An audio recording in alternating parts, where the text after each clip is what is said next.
प्रशासकीय राजवटीपासून महाड शहरातील मुख्य रस्त्यापासून गल्लीबोळातील रस्त्यावर वाढलेल्या अतिक्रमणामुळे मोठ्या प्रमाणावर वाहतूक कोंडी होऊन नागरिकांना रस्त्यातून चालणं देखील दुरापास्त झालं होतं.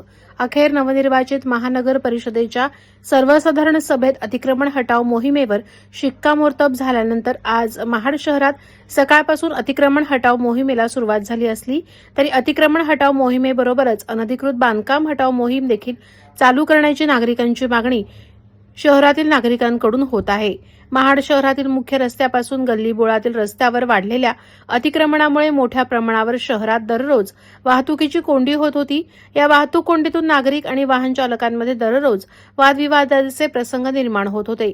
अखेर महाड नगर परिषदेमध्ये नव्यानं स्थापन झालेल्या नगरसेवकांनी सर्वसाधारण सभेत अतिक्रमण हटाव मोहिमेबाबत ठराव करून अतिक्रमण हटवण्याची मोहीम चालू करण्याची मागणी प्रशासनाकडे केली. महाड नगर परिषदेचे मुख्य कार्यकारी अधिकारी धनंजय कोळेकर, बांधकाम अधिकारी प्रवीण कदम, महाड शहर पोलीस ठाण्याचे पोलीस निरीक्षक संदीप भोसले तसंच महाड नगर परिषदेच्या सर्व कर्मचाऱ्यांनी आणि पोलीस पथकाने सकाळी महाड एसटी स्टँडपासून अतिक्रमण मुक्त मोहिमेला सुरुवात केली.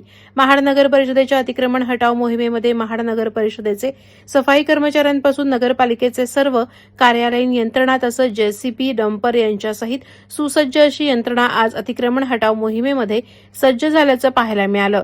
महानगर परिषदेने ज्याप्रमाणे रस्त्यावरील अनधिकृत टपऱ्या आणि अनधिकृत शेड हटवल्या त्याचप्रमाणे शहरातील प्रशासकीय कारकिर्दीत झालेली अनधिकृत बिल्डिंग, अनधिकृत वाढीव गाळे तसंच अनधिकृत टपरी सदृश दुकाने यासहित अनधिकृतपणे इमारतीच्या अंतर्गत फेरफार करून अनधिकृत बांधकामे केलेली बांधकामे यांच्यावर देखील तातडीनं कारवाई करून ती जमीनदोस्त करण्याची मागणी शहरातील नागरिकांकडून नवनिर्वाचित नगरसेवकांच्या गटाला केली जात आहे.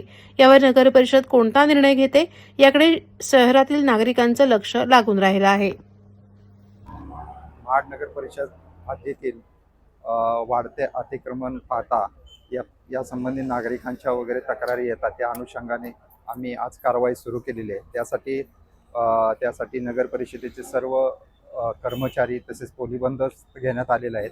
याशिवाय काल आपण अतिक्रमणधारकांना दंडी देऊन सूचनाही देण्यात आली की स्वतःहून अतिक्रमण काढण्यात यावं, याद्वारे नुकसान होणार नाही.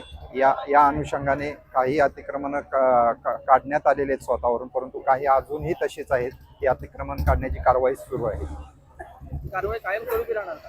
हो, ही अतिक्रमणाची कारवाई आता कंटिन्यू राहील. यामध्ये जी कारवाईसाठी आपलं मनुष्यबळ दिसतंय, पण पर्याप्त यंत्रसामग्री म्हणजे फक्त एक जेसीबी आहे, एखादा डंपर आहे, तर कशी काय बोलणार? डंपर आणि जेसीबी आहे, तसेच कर्मचारी पण आहेत भरपूर, त्यामुळे कारवाई होईल. महाड शहरातील मेन रस्ते सोडून गल्लीबोळ तुम्ही या अतिक्रमणामध्ये घेणार आहात? हो,